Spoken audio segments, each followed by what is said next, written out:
10 tiros, 1 milhão em joias, recompensa de 3 milhões de reais. Vamos saber mais sobre o assassinato do empresário Antônio Vinícius Gritzbach, que ficou conhecido como o delator do PCC. O crime aconteceu no Aeroporto Internacional de Guarulhos e chocou todo mundo nos últimos dias. Vamos lá, vamos falar mais sobre isso com a nossa Daiane Oliveira aqui no Plantão do Meteoro. Bora lá.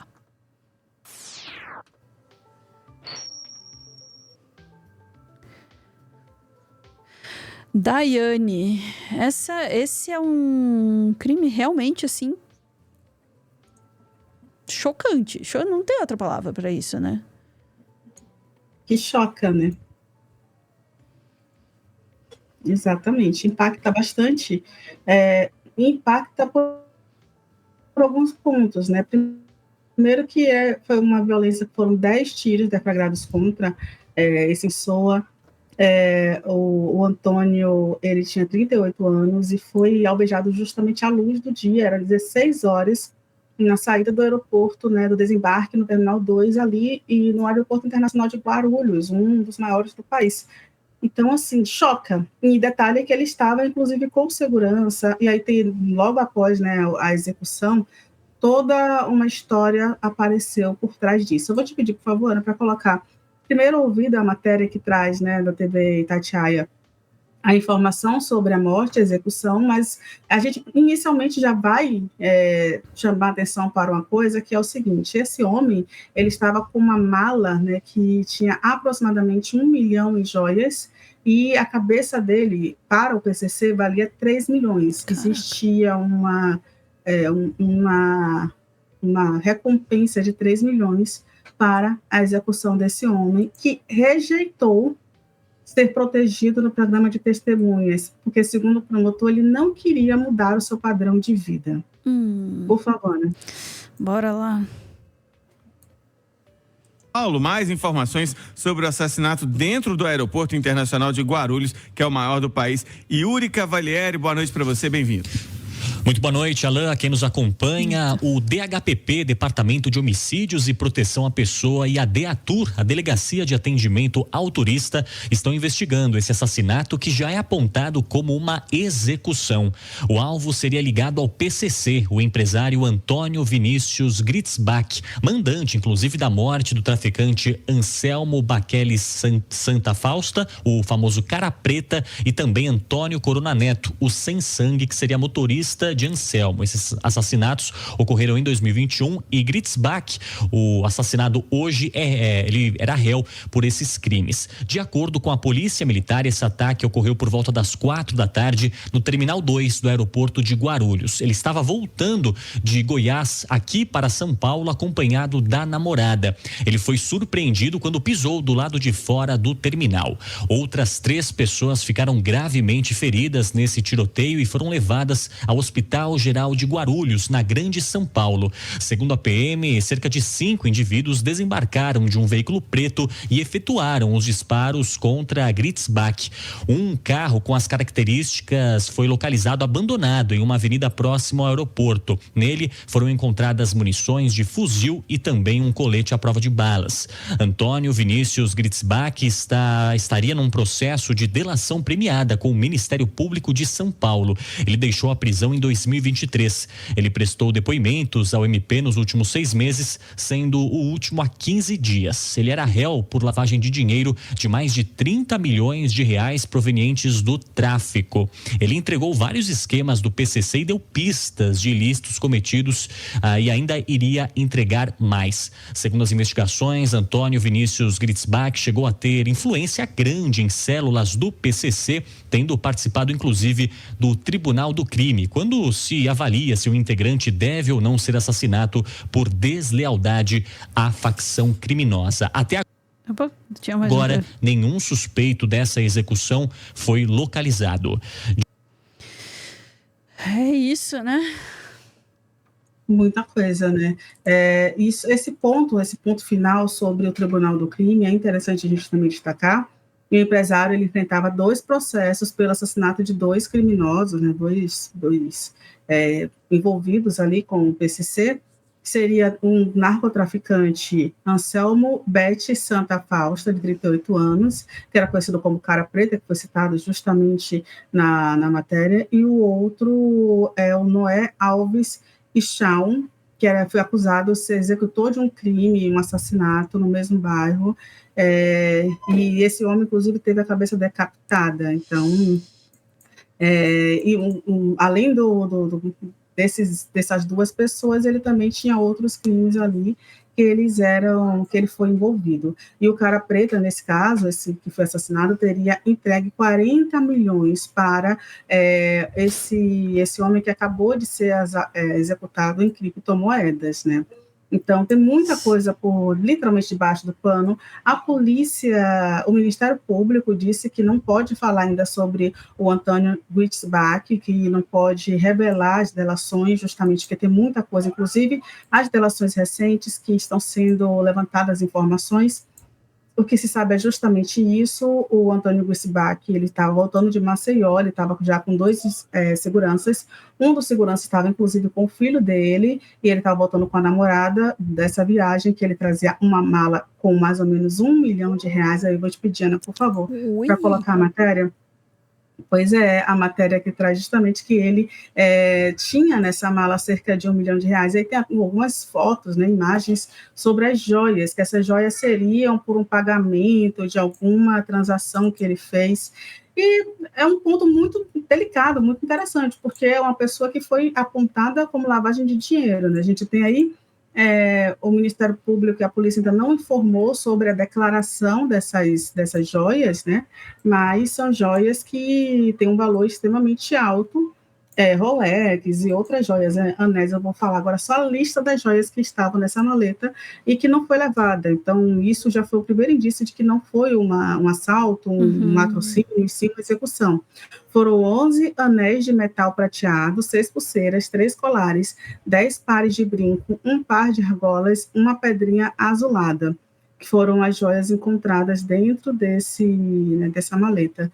Além disso, também tinham relógios de ouro. E aí, Ana, por favor, vou pedir para você colocar a segunda matéria, que é justamente a do Ministério Público, apontando que não pode, né, revelar os trechos da Metrópolis, que não pode revelar os trechos da delação, porque essa delação ela ainda está sendo apurada, então tem todo um cuidado sobre as informações que foram levantadas, mas possivelmente é o que o promotor aponta, que essas delações, né, o que foi dito pelo empresário, eu falei do Metrópolis, mas na verdade é Fantástico. O Fantástico fez uma matéria sobre o que aconteceu, né, o crime, que de fato um crime choca, ainda mais nesse estado.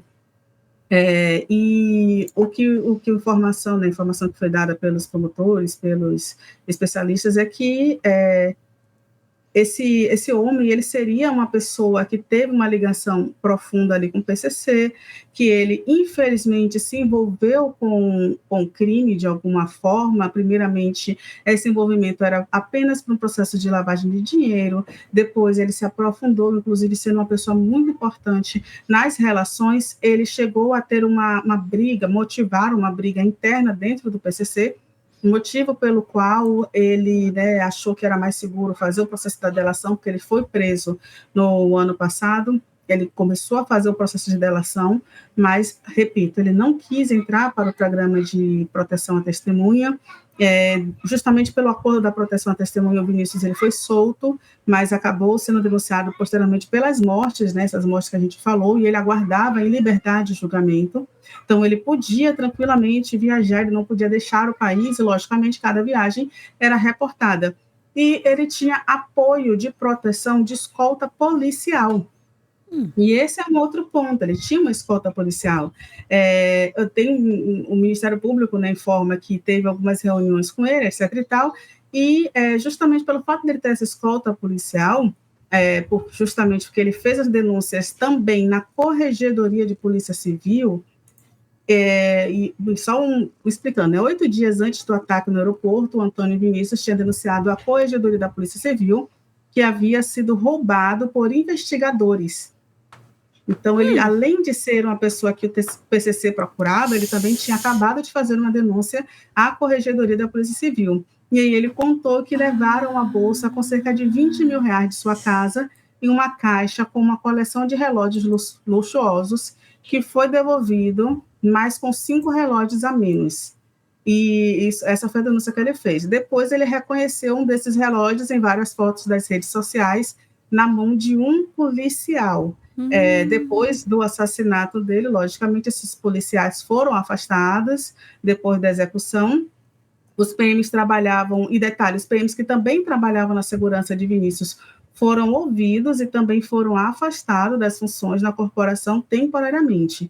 Em nota, a Polícia Civil informou que as investigações prosseguem e que as armas que estavam na mochila, né, que foram encontradas próximas ao aeroporto, seriam policiadas, e reforço que esse valor de R$1 milhão estava nas bagagens, era um valor em joias, né, que estava com esse homem que foi morto, e seria para pagamento de dívidas que justamente para receber esse valor, nessas joias, ele teria feito essa viagem para Maceió. E aí eu sempre pergunto, não tinha outra forma, não, gente? Precisava fazer a transferência pessoalmente? Por que não, né? Por que rejeitar uma questão de padrão de vida, rejeitar essa proteção, né? Proteção à testemunha, você de fato muda o seu padrão, você muda de estado, você muda de nome, você abandona absolutamente tudo que você seguiu, né, que você tinha na sua vida, mas talvez assim ele estaria vivo ou não também, a gente não sabe, né, tão profundo que chega essa rede que ele estava denunciando, mas infelizmente é um crime, inclusive, que vitimou outras pessoas. A gente teve um motorista de Uber que foi assassinado nesse processo, mas 2 pessoas que foram feridas, mas felizmente foram liberadas. É isso, Ana. É muito triste, né? Mais uma vida ceifada. Na verdade, mais vidas ceifadas. Né? Esse caso tem muita coisa assim que ainda me parece assim pouco explicada, né? Por que ele recusou a proteção? Assim, essa explicação para manter o padrão de vida, assim, a não ser que o cara fosse muito louco, né? Tava ali denunciando o PCC e a polícia. Assim, se tem alguém que precisava de alguma proteção, era essa pessoa, né? O pessoal do chat estava comentando assim, pô, mas o cara tem toda essa ligação com o crime e tal, não sei o quê. Ele ainda é chamado de empresário, né? Na matéria tem isso também. Tem isso também, né? Enfim, aí o pessoal estava apontando que a cor influencia muito, né? Também para ele ser chamado de empresário, né? Exatamente. Inclusive, desculpe, Ana, mas inclusive ele estava sendo acusado de assassinatos, né? 2 assassinatos que ele estava ali diretamente envolvido e respondendo em liberdade para crimes hediondos, né? Que são assassinatos. E tá tudo muito ainda mal explicado, assim, também, né? A questão dos seguranças dele, quem eram esses seguranças, o que eles estavam fazendo, por que eles não estavam lá. Teve toda a história de, o carro quebrou no meio do caminho, tinha 4 seguranças, 3 ficaram com o carro quebrado. Por que você vai ficar 3 seguranças com o carro quebrado, né? E aí, muita gente também vê uma notícia dessa e fala, não, mas o cara era envolvido em crimes e não sei o quê. E tal. Gente, o cara, né, ele tinha que ser protegido como uma testemunha, né? Ele tinha uma função ali na delação né, dos crimes que ele estava delatando, assim, e o fato dele ter sido assassinado é uma derrota muito grande para a justiça, né, para o combate ao crime, assim, não é de qualquer forma justificado, assim, terrível, e em público, assim, né, algo também que enfim, põe todo mundo, né, numa situação assim de entender, olha, os caras podem fazer o que eles quiserem aí, tem poder, estão miscuídos aí em várias posições de poder e podem fazer o que quiser, né? Infelizmente, né? Infelizmente, é isso aí. Ficamos por aqui, Dai? Só tem mais uma coisa, né? Detalhe é que você perguntou, né, quem são esses seguranças eram seguranças, eram PMs, inclusive, tá? Eram policiais militares, e a prática de bicos como segurança particular é proibida pelo regulamento disciplinar da PM, justamente por isso que esses seguranças que estavam participando, que eram policiais militares, foram afastados dos seus serviços também. Então, tem muita coisa. Possivelmente a gente vai trazer mais alguma informação, desdobramento aqui no Meteoro, que tem muita coisa ainda nesse caso para ser revelada. Se é que ele não vai ser abafado, né, também. Porque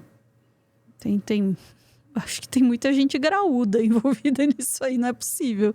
Muito estranha essa história, muito estranha. Ficamos por aqui, Dai? Ficamos, Ana. Bora lá, um recadinho super rápido, vamos. Muito obrigada por ver esse vídeo até o final, não tão rápido assim, calma. Eu vou aproveitar esse momento para convidar você a conhecer a nossa TV Cringe Brasil, nosso segundo canal aqui no YouTube. Estamos preparando aí um delicioso vídeo sobre bilionários que querem ter a sua própria nação, que tentam fundar aí um país próprio, uma cidade independente.